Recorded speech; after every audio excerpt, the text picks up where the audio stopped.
भारत सरकार के डेलीगेशन में शामिल होने से टीएमसी सांसद यूसुफ पठान ने इनकार कर दिया है। वजह उन्होंने बताई है कि वो विदेश जाने के लिए उपलब्ध नहीं है।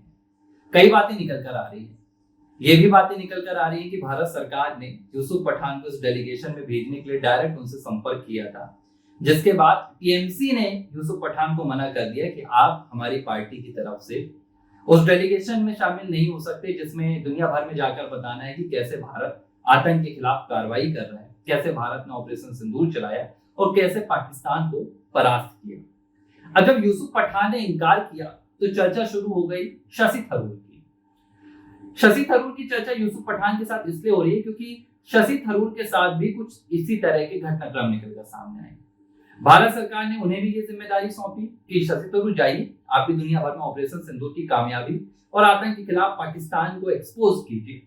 कांग्रेस पार्टी ने शशि थरूर का नाम सरकार को नहीं भेजा। कांग्रेस पार्टी ने 4 अपने नाम दिए, लेकिन सरकार ने शशि थरूर को चुना। कांग्रेस ने बकायदा इसमें आपत्ति भी जताई, लेकिन शशि थरूर ने इस पर अपने आप को गौरवान्वित महसूस किया और उन्होंने कहा कि भारत की सेवा के लिए, राष्ट्र की सेवा के लिए कोई भी मौका मुझे मिलेगा, मैं उसे नहीं छोड़ूंगा और मजबूत तरीके से मैं दुनिया में जाकर भारत का पक्ष रखूंगा और आतंकवाद के खिलाफ भारत का स्टैंड रखूंगा और पाकिस्तान की काली करतूत को भी उजागर करूंगा। तो ये 2 नेताओं पर खूब चर्चा हो रही है कि आखिर ये कौन सी विचारधारा है। एक विचारधारा यूसुफ पठान की है, एक विचारधारा टीएमसी की है, एक विचारधारा शशि थरूर की है, एक विचारधारा कांग्रेस की है।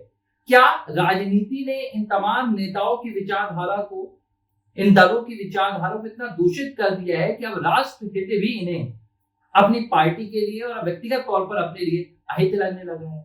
ये कुछ ऐसी पार्टियां हो गई जो राष्ट्र हित से ज्यादा अपनी पार्टी का हित और अपने वोट बैंक का हित ज्यादा बेहतर समझती है। उनको लगता है कि अगर हम ऐसा करेंगे तो हमारा वोट बैंक जो है खिसक जाएगा और इसी वजह से निर्णय ऐसे लिए जा रहे हैं। देखिए, आपने 2 तस्वीरों की बात की।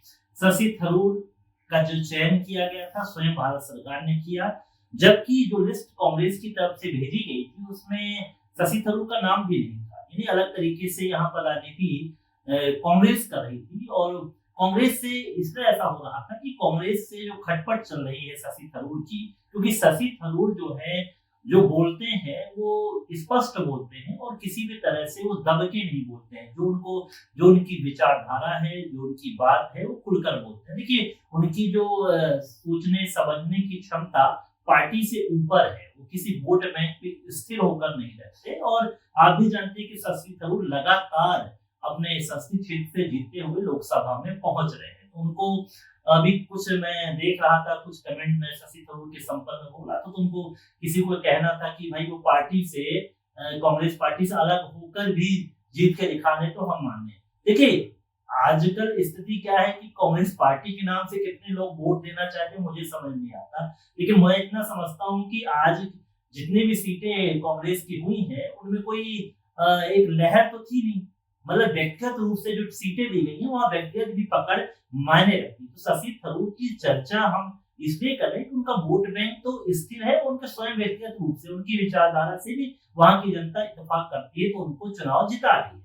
अब रही बात उनके चयन की हम लगातार इस पर चर्चा करते हैं क्योंकि भारत सरकार को ऐसा लगता था कि शशि थरूर जिस तरह से विदेश नीति को समझते हैं, जिस तरह से वो देश नीति को समझते हैं। देश नीति क्या होती है? देश नीति वो होती है कि जब कोई दुश्मन देश हम पर हमला करे, हमारी मातृभूमि में आकर हाहाकार मचाए, हमारी मातृभूमि पर खून से रंगने की कोशिश करे, तो उसमें देश नीति सर्वोपरि है। और देश नीति सर्वोपरि ये है कि पाकिस्तान को बेनकाब कर दिया जाए पूरे विश्व पटल पे। तो ये जो ऑपरेशन सिंदूर में जो पराक्रम सेना ने दिखाया और जिस तरह से बेनकाब किया गया, बेनकाब कैसे किया गया है?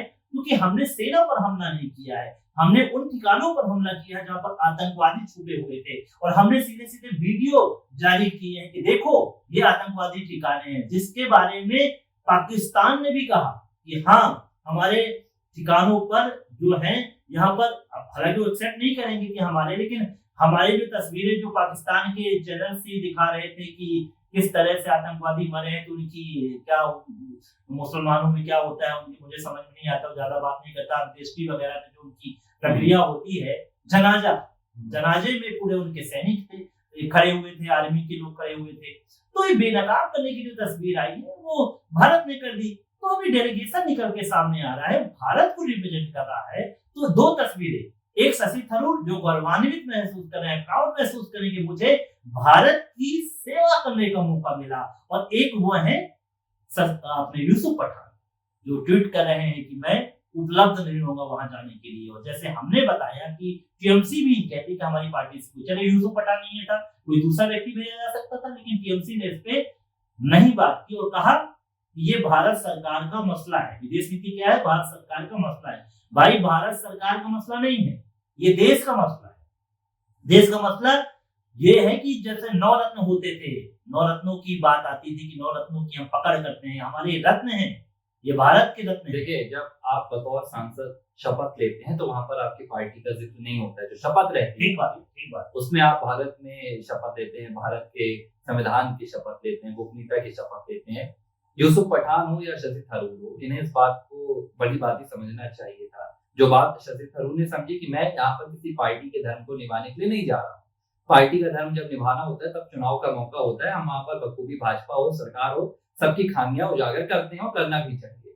यूसुफ पठान जो क्रिकेटर से नेता बने हैं, बड़ा ताज्जुब है। मुझे याद है कि जब हम यूसुफ पठान और इरफान पठान की चर्चा करते थे तो इनके जो पिता थे वो मस्जिद में मौलवी का या कुछ ऐसा काम करते थे, और भी कई स्तर बताया कि मस्जिद में साफ सफाई का काम करते थे। वहां से 2 लड़के निकल कर आए थे वडोदरा से, गुजरात के। एक इरफान पठान थे, एक यूसुफ पठान थे, जो मस्जिद में क्रिकेट खेला करते थे, और उन्होंने इतना अच्छा क्रिकेट खेला कि उनका चयन भारतीय क्रिकेट टीम के लिए हुआ।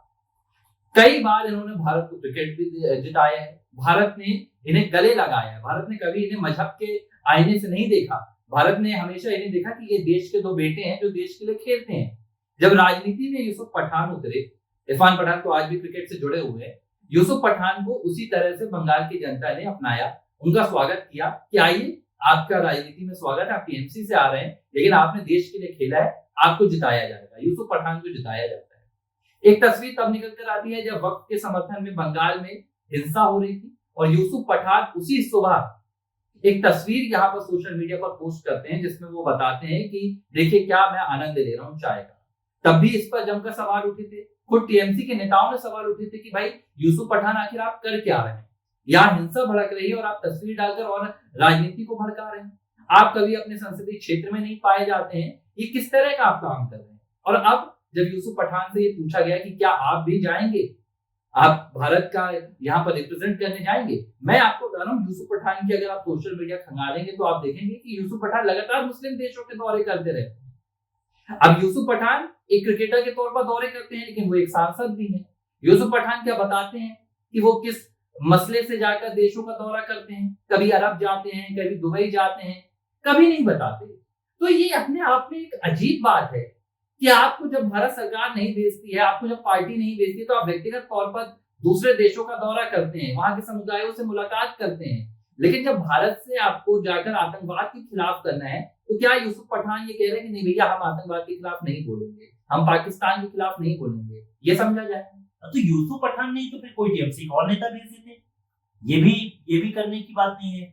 आखिर क्या है इनको, मुझे क्या सॉफ्ट मतलब क्या सॉफ्टनेस है क्या इनकी कि हम जो हम कहते हैं ना कि आतंकवाद का कोई धर्म नहीं होता, तो क्या आतंकवाद का धर्म फिर बोल रहे कि आतंकवाद का धर्म होता है। तो चूंकि धर्म में वो कलमा पढ़ के मार के यहाँ पर गए थे, इसलिए हमें बताएंगे नहीं कि पाकिस्तान के जो आतंकवादी यहाँ पर आए थे और हम रिप्रेजेंट करने जा रहे हैं, मतलब मुस्लिम कंट्री में, हम ना बताएं। देखिए मतलब ये धर्म आप ज्यादा वरीयता देखिए इसकी पहले, क्योंकि कांग्रेस पार्टी और टीएमसी की विचारधारा बहुत अलग है। कांग्रेस पार्टी के सामने मजबूरी है। कांग्रेस पार्टी का जो इतिहास है वो देश की जो स्वतंत्रता आंदोलन है उससे जुड़ा हुआ है, महात्मा गांधी से जुड़ा हुआ है। तो कांग्रेस पार्टी को लगता है कि हमें स्वयं को एक राष्ट्रवादी पार्टी के तौर पर दिखाना होगा। इंडियन नेशनल कांग्रेस, भारतीय राष्ट्रवादी को राष्ट्र नेशनल कांग्रेस, तो ये बात कांग्रेस पार्टी दिखाने की कोशिश कर रही है। तो उसने 4 नाम भेज दिए।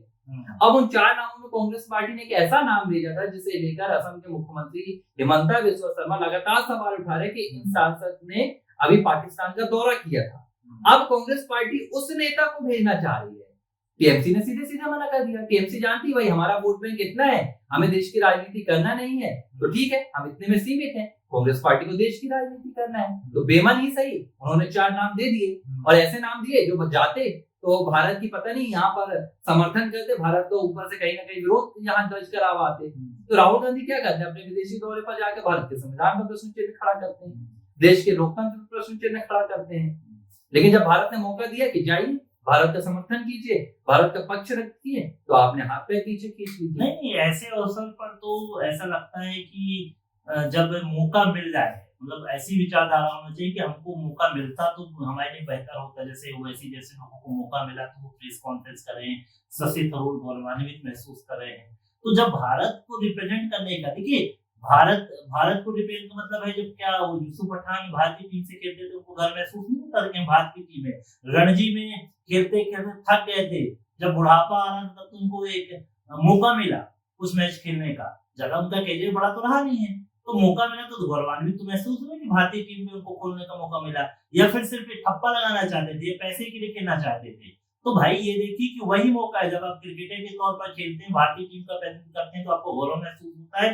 तो भारतीय टीम, ये डेलीगेशन है, भारतीय टीम का डेलीगेशन है, भारतीय राष्ट्र का डेलीगेशन है, जिसमें हम लोग सब तैयार होकर जा रहे हैं ये बताने के लिए कि देखिए, मैं बहुत बड़ी बात नहीं कहूंगा, लेकिन मैं बहुत यहाँ पर एक स्पष्ट शब्दों में बात कहूंगा कि जब पाकिस्तान भारत पर जवाबी कार्रवाई कर रहा था और अपनी मिसाइल्स छोड़ रहा था, ड्रोन्स छोड़ रहा था, तो इस देश का बच्चा बच्चा इस बात के लिए तैयार हो गया था। इस देश के कई जवानों ने, सैकड़ों लाखों जवानों ने फॉर्म भरना शुरू कर दिए थे, हमें सरहद में भेजो, अगर देश के लिए शहीद होना है तो हम जाएंगे, हमें सरहद पर भेज दो। ये एक तरफ ये एक देश है जो शहीद होने के लिए भी तैयार होता है, और एक तरफ मैं कहूंगा कि यूसुफ पठान जैसे देश के सांसद भी हैं जिन्हें भारत को रिप्रेजेंट करने के लिए भी भेजा जाता है, तो वो अपना नाम पीछे कर लेते हैं। मुझे लगता है देश को अब इस नजरिए को देखना चाहिए कि कौन देश के लिए राजनीति कर रहा है और कौन राजनीति देश में कर रहा है। इस बात को अगर आप नहीं समझ पाएंगे तो यूसुफ पठान जैसे एक नहीं, देश में और भी कई ऐसे सांसद होंगे जो वक्त आने पर अपना कदम पीछे खींच लेंगे, और फिर देश में क्या हालात होंगे इसके लिए जिम्मेदार देश ही होगा। ABC हिंदी न्यूज, आज ही जुड़िए हर खबर के साथ